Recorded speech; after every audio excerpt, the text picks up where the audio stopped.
$1 that you have to pay when your Section 8 is $2,500 and the government is paying $24.99 and you got to pay $1 for a lot of people, even that $1, they're going to be late paying because they don't want to pay. So even if you're talking about opening up state-run stores, who's going to pay for them? The public is going to see this as free food, not cheap food. So what are you going to do? Say, oh, the price of an apple, instead of being $1, it's going to be 49 cents. You think people are going to care? It's still currency. A communist wants everything for free. They want to live in a utopia where they can just hang out all day, do music and paint, dance around, be hippies, whatever the fuck they want to do. They want to do everything but work. They want to do everything but be parents. They want to do everything but be responsible. They want you to take care of them. They got these new things they're doing in Spain where it's like a big building and then they put a bunch of they carve out a bunch of little beds and they put like a little room and it's like a huge dorm. And people who don't want to work, people pretty much who are communists, they all join into these communes there, and then they have a bed and they sleep, and then during the day they just hang out and they network.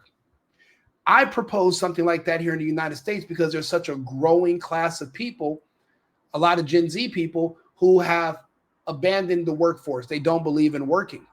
They feel like they believe in entitlements. I wanted to call them plantations, where we have big, huge areas where people who don't want to work can live for free. However, on these plantations, there is going to be a certain amount of hours. You're going to have to work in certain areas, and it's going to be very low-skilled work, but you're going to have to contribute.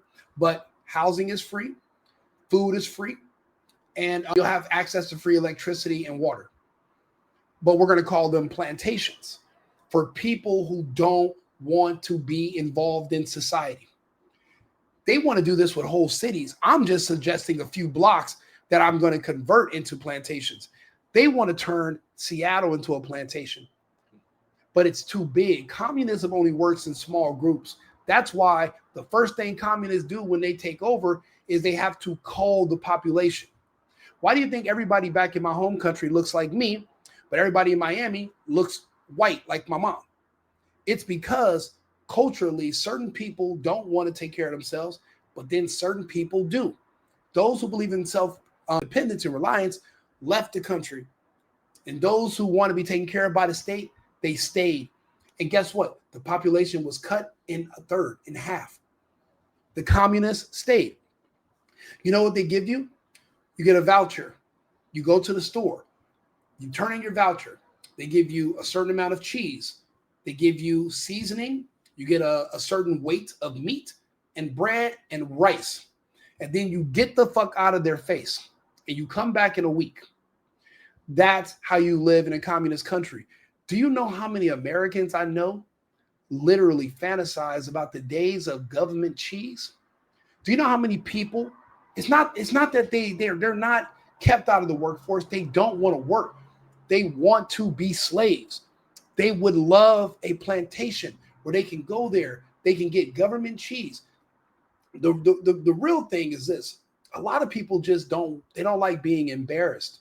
You know, when somebody works, you see somebody that goes to work, but you're a bum and you're just sitting around.